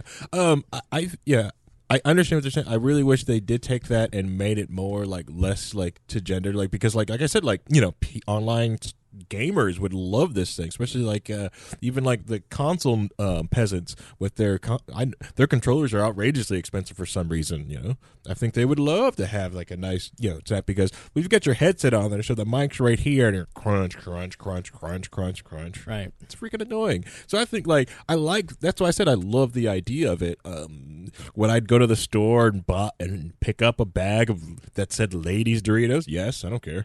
Yeah, me neither. Yeah, okay. I'd probably like the Lady Doritos better. Yeah. But that's why you shouldn't call them Lady Doritos. Right. That was just something the internet gave them, which is funny. Yeah, that's the other thing. Yeah, that's the other thing about it, that it was the internet took the thing and sprawled right. us out of control. And again, because it starts with all the Carrie Bradshaws and Hunter S. Thompsons that make $20,000 while living in New York City, working part-time for clickbait mills that churn out our culture now. And so they all jumped on it instead of sitting there going, you know what, capitalism isn't a bad thing. Maybe this is a response to the market. Well, they wouldn't say that because they hate capitalism. Correct, yeah. So, all right, let's start wrapping up. Harry, final thoughts for this episode. Final thoughts. Just like this and all stories that I go through, make sure you do. If you worry about something or the title is too clickbaity or too one-sided, or you feel good, it's a good idea to sit on a story for less than 12, for a little bit more than 12 hours, and just let a story mule around before you sit there and go and share it. I think a lot of the tenets of We Are Libertarians talks about, like, be careful what you do share and look around for it. And it's the other thing with it, if you do, Reinhold and I talked about this after Low Key Wall last Wednesday, like, the good thing is, if you do have someone that does accidentally share something that's clickbaity, or that somebody does show like a negative advertisement or something, talk like that, give that person also, when you do go to talk to that person about it, give them space to also walk that back. Embarrassing or attacking somebody because they probably didn't know, too much in a hurry, because they just hit it real quick, or and the thing is, some people share stuff on their Facebook wall not for you. They share it for themselves so they can find it, so they can easily find something later. Right. Not necessarily like, this is what I totally believe. That's not why, and the reason why they share that, so be careful how you go after people. Give people the ability to walk something back and have that open discussion with them. I wish I would have recorded this whole 2-hour conversation I had with Rhino after Low Key Wall, which talking about the We Are Libertarians Discord channel, like we thought about just doing like an after show for Low Key Wall, just hanging out, but afterward. But I'm still trying to work that out with my wife. She barely likes me. Like, she kind of likes it doing me, but 2 days in a row last week got her a little upset. But at least this way she gets you out of the house. Yeah, on Tuesday I leave. Right. And then instead of like, nope, this is where I'm at, I'm here, right here. And since it's like I take care of Gunther all day and study while I'm in the exact same spot I'm at, so also the good stuff, the easy stuff to take care of Gunther are right where my desk are. Right. All the toys, everything's are right there, so everything's an easy reach. So I can understand her, like, her issues with it. So like a lot of people even got to see Gunther a little bit in the background, the swing in that last episode, because Grandma bought her a new swing. Nice. Because she heard the other one broke. And I was getting ready to take it apart and fix it, and Grandma's just said, I bought you another one. So, I didn't have to go fix it. So, yeah, get people to walk it back. Please come over to the Wall Discord. We're also, tomorrow on Twitch, we're going to do Low Key Wall. I'm glad we didn't have to cover that lowbrow episode. That's way too low for the basement of Wall. What was it? The Lady Dorito thing. I'm glad we didn't have to cover that on Low Key Wall. I think tomorrow I may trying to look, because I missed an anniversary last January. I'm so busy about this, but I like to talk about the people, and I totally missed it. It's the anniversary of Aaron Swartz. I like to.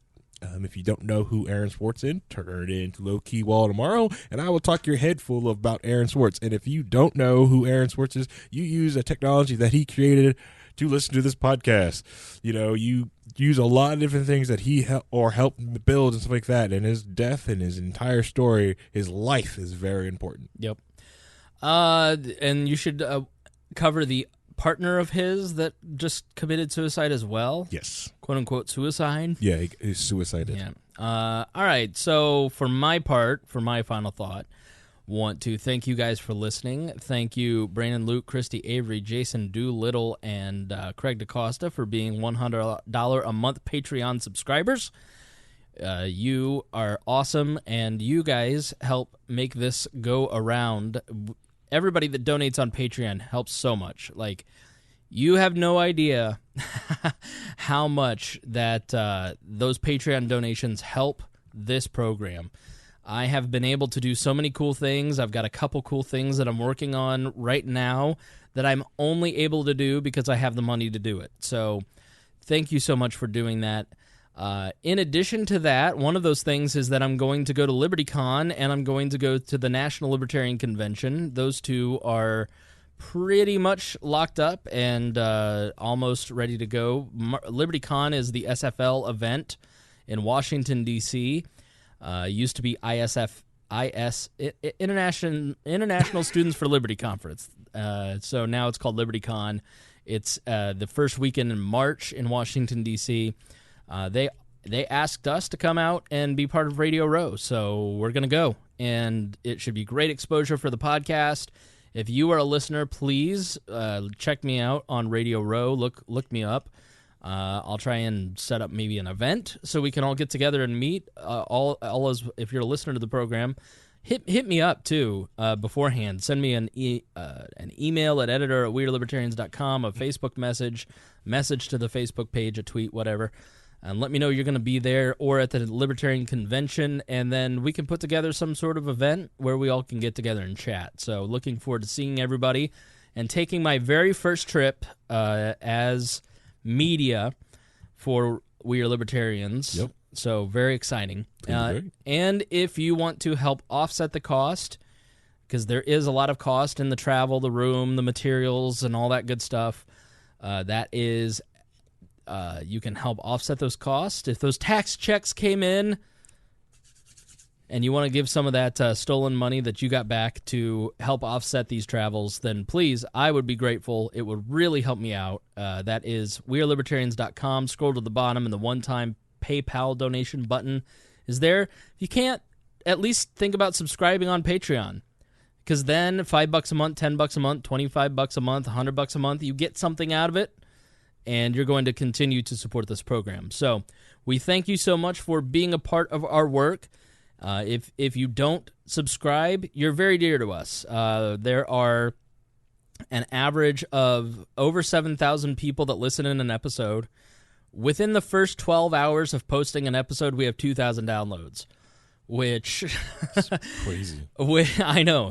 I kept refreshing. I was like, this is a mistake.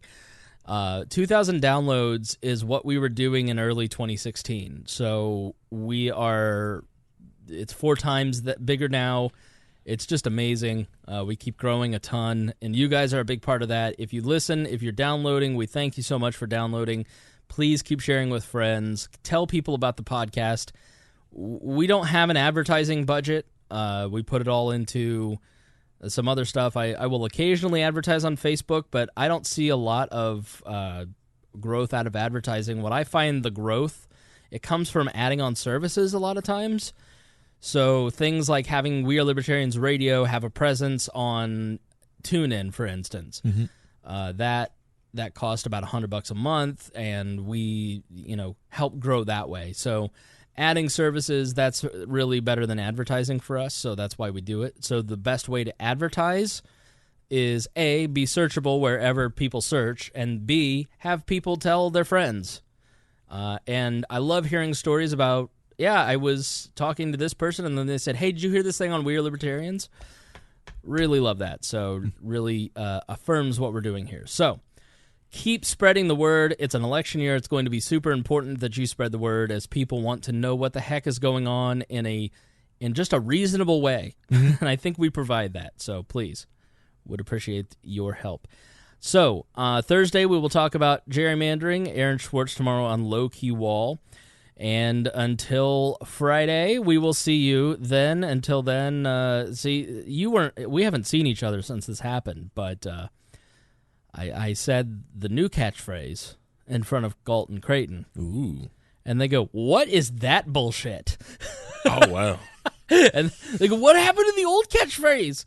And I was like, I just didn't want to do it anymore. Mm-hmm. Because this is about as good as I can do. I can't get better. Like, no, you're going back to the... so, now I'm just going to start. It's nice when you have friends and they just make fun of you to your face and go, you sound ridiculous. So until next week, we'll see you then. Thank you for listening to the We Are Libertarians Network. Get our other shows at wearelibertarians.com.